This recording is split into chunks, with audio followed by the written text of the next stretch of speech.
Shoot it straight. Okay? Well, what I was going to say is you talking about tribal issues. I think watching what the tribes have done in terms of retaining culture and supporting their artists has been so important, because if you support your artists, you support your local culture, your local community, you know, like those local traditions. I think it's been amazing to watch them support contemporary artists. It's very unique, and I think our state can learn from that, you know? Yeah. Mm-hmm. Yeah. Yeah. I'm Julia Kurt, by the way. I'm a state senator from Oklahoma City. Been in office since 2018. Excellent. Yeah. So, what brings you to the arts? What makes you passionate about the arts? You know, I kind of fell in love with the arts right after college. I was back here living with my family, trying to figure out what I was going to do with my life. And then I got the opportunity to work for an artist organization. And there are artists in every community in our state. You know, artists of all disciplines. I'm talking about sculptors, I'm talking about writers, I'm talking about visual artists, you know, dancers. I love learning about that. So going to different communities and figuring out how to help people thrive where they are, trying to help creative people be engaged in our state. You know, a lot of people kind of put away their arts. I talked to a lot of people who their parents told them it wasn't practical to pursue the arts or whatever, and they come back to it later because it's what they need to do. And so I love the opportunity for people to their voices, letting their voices be heard, letting them express themselves. And I find that just there's so much more joy and pleasure and engagement in our communities with that, you know? Yes.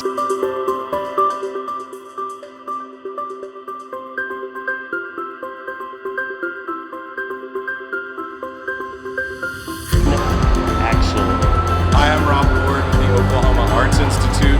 We are here today at the state capitol for Arts and Culture Day put on by the Oklahoma Arts Council and the Oklahoma Foundation for the Arts. And I am here on the ground floor of the Capitol in front of my favorite painting. There's a very special reason this is my favorite painting, but this is one of 4 of the Labor Omnia Vincit series. This is the Southwest. There's one for each corner of the state that represent labor practices in the state. This is the reason this is my favorite. Of course, Quartz Mountain is in southwest Oklahoma. And right here, you see an Oklahoma Summer Arts Institute photography student. And you can see our logo right there. It's so special to us to be represented in a piece of art at the state capitol and with the incredible art program here at the state capitol. We're gonna have a great day today. Trey is going around interviewing people. We love Trey and all the work he does, and we're just so happy to be here.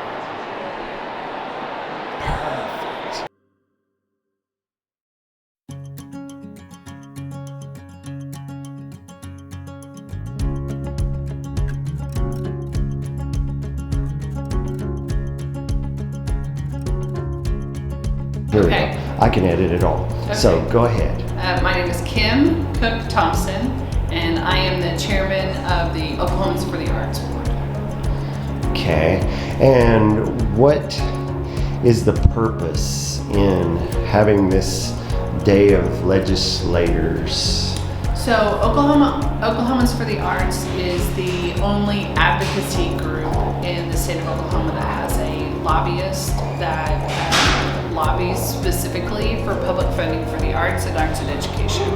And so that is our sole mission. We are about public funding for the arts and arts and education. And so the Arts and Culture Day at the Capitol is a day to call everybody together who's the recipient of those funds, public funds, and thank our legislators for their help in passing legislation that benefits the arts and arts and education, and also asking for any kind of legislation that would make our environment, arts and culture sector environment a little bit better for all Oklahomans.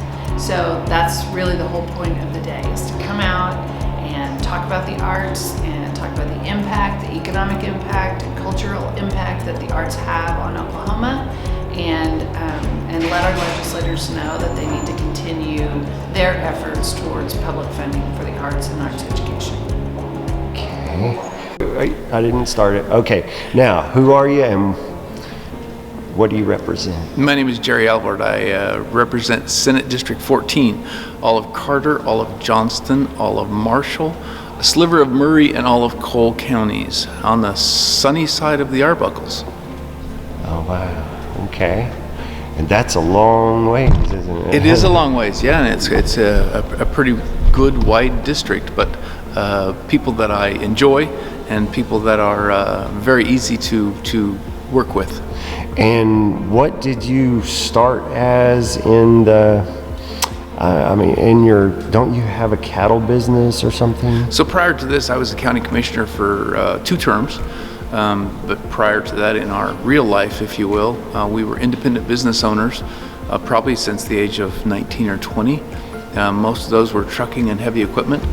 We've always delved in the cattle business, so currently we raise cows and calves. We also have a little bit of sheep. That's not something that I tell my cattle friends because that's a faux pas. However, we do, and just enjoy the farming life, if you will. Excellent.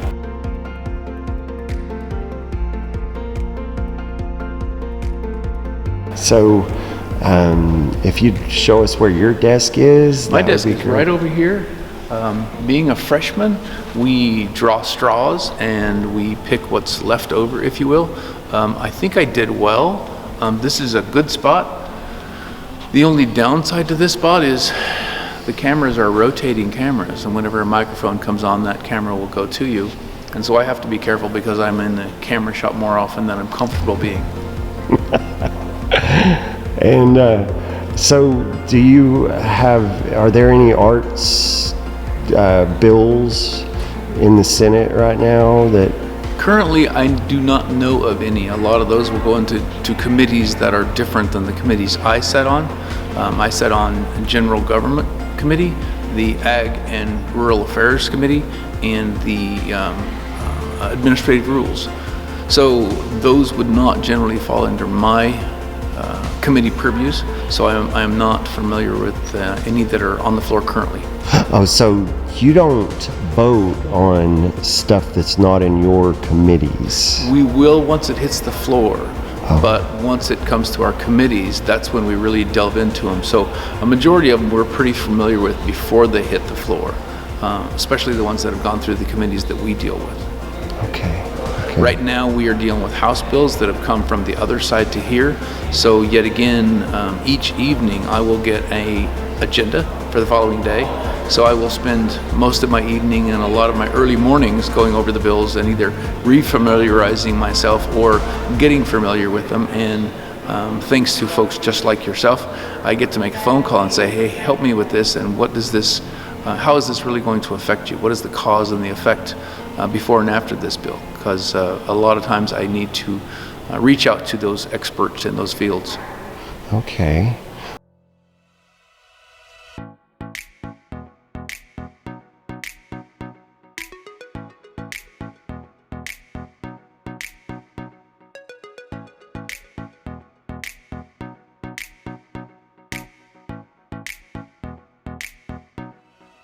Yeah, so my name is Caitlin Hardeman, and I am a senior consultant with Oklahoma Arts Management Solutions, which is essentially a capacity building research firm, fundraising firm for the arts to really measure and capture their impact and expand their capacity for themselves to then have a greater impact within their communities. And like, what kind of arts were you in high school? Yeah, well, my arts background starts in like 2nd grade, so that's when I signed up for my first dance class, and it kind of just stuck with me for life. For high school, I went to Performing Arts Academy in Virginia Beach, and then I went on to pursue dance for my undergraduate degree at Old Dominion University in dance performance. Then I moved out here, and then working within the arts in the social services communities and organizations, and from there it expanded to me getting my master's in arts management and cultural leadership and seeing what goes beyond just the art itself and then the impact it can start to have, which has now led me to where I'm at now with getting my PhD in arts administration.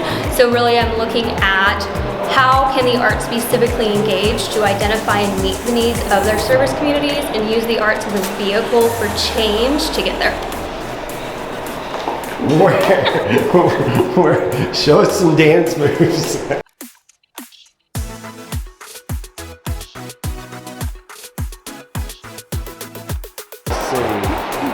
for it. All right. Hello, my name is Sherry Hayden. I'm the Executive Director of Race Dance Collective, and think one of my favorite things I love about our organization is how much empowerment it gives to the dancers in the local community.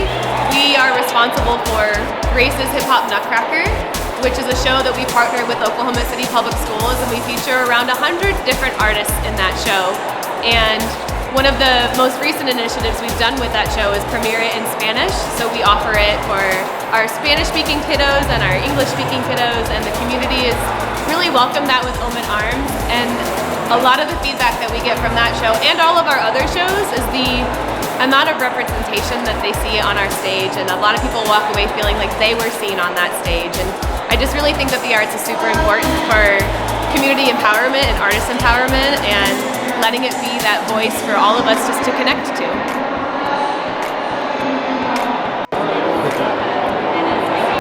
There we go. All right, my favorite people. What is your experience in the arts? So, wow, I've been involved in the arts for years, mostly as an advocate. I mean, I have some background in dance and performance art and a little bit of visual art, and but really, I think my talent is best used in advocating. I'm very familiar with the Capitol and how legislation works. So I have that knowledge, and where I can, I want to help craft legislation that benefits all arts organizations in the state, and helps educate legislators and anybody else about how the impact of the arts can change lives and towns and cities all across the state for the good. And as we've seen with this latest round of ARPA funding, the $10 million, which is going to be transformational for the state. So we're out here today to tell that story, to thank legislators for passing that legislation, but also to tell them how that transformational money will make such a huge impact in areas like Johnson County and other areas around the state. Thank you so much.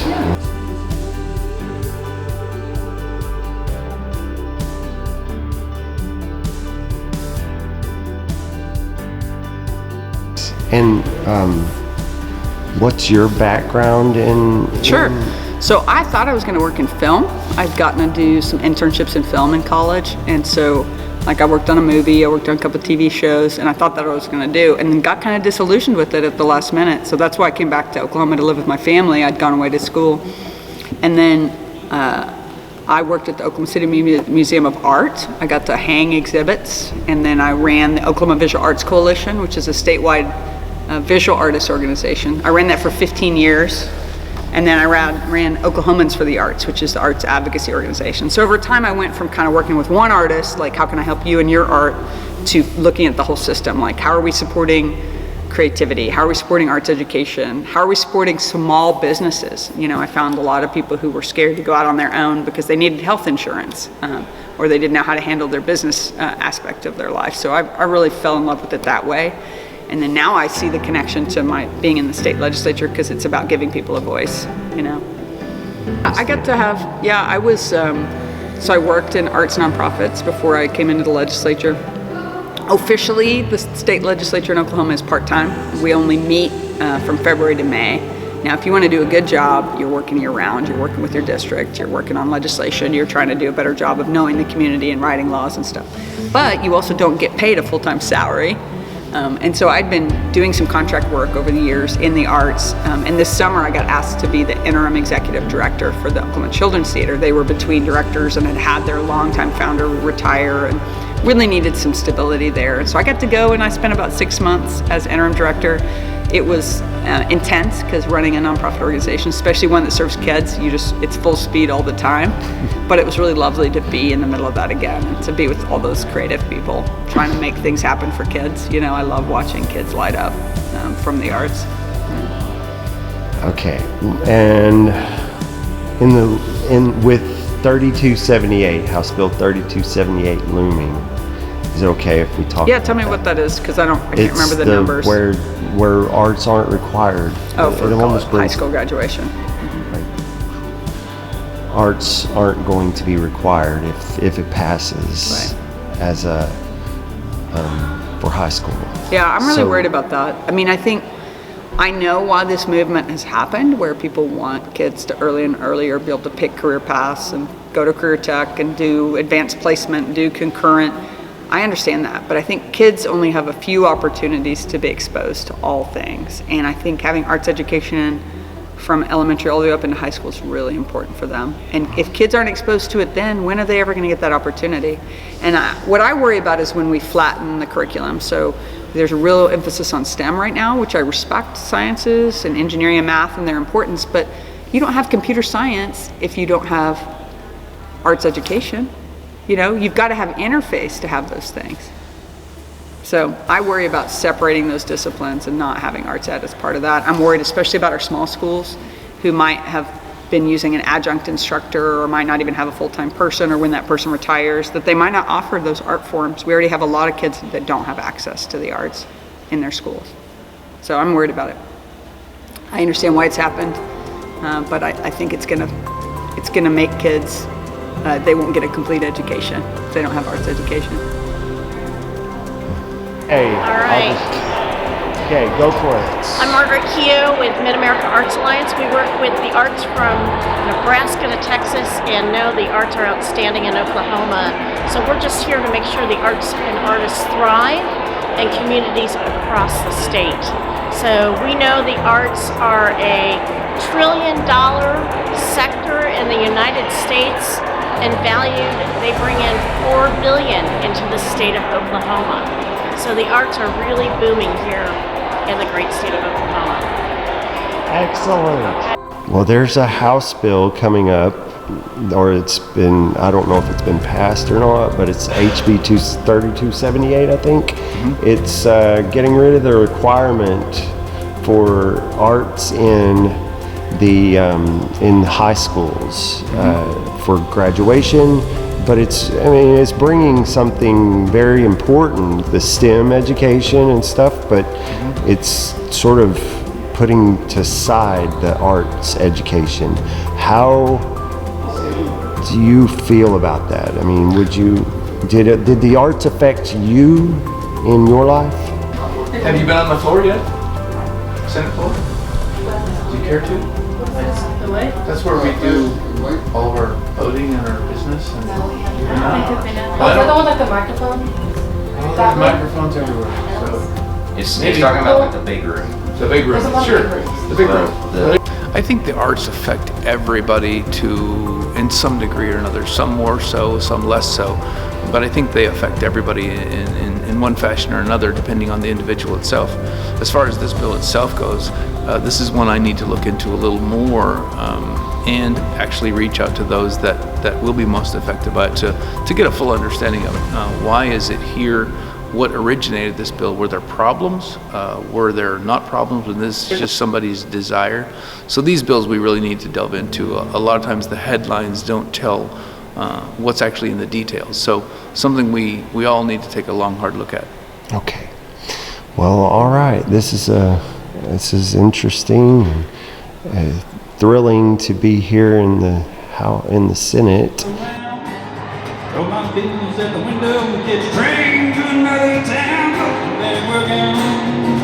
Yeah, buy my kids a brand new pair of shoes. Yes, I do.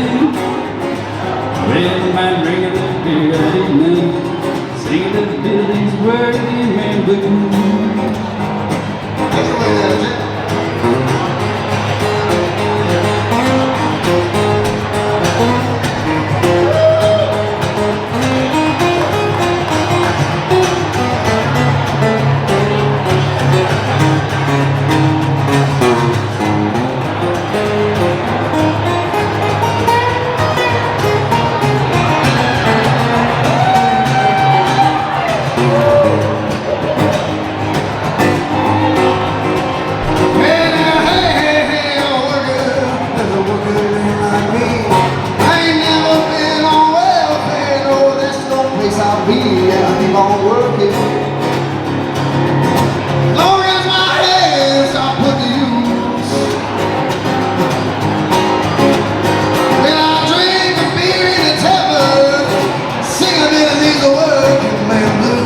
Go for it. Who are you and what are you? Stewart. I'm on the board of directors for the Ponca Playhouse in Ponca City, Oklahoma. We are community theater. We are in our 65th season right now, and we have the distinction of being one of the few theaters in the United States that stayed open during COVID. And we also are the longest continuously running community theater in the United States. And we're happy to be here today for this ARPA grant celebration. Excellent. Wonderful.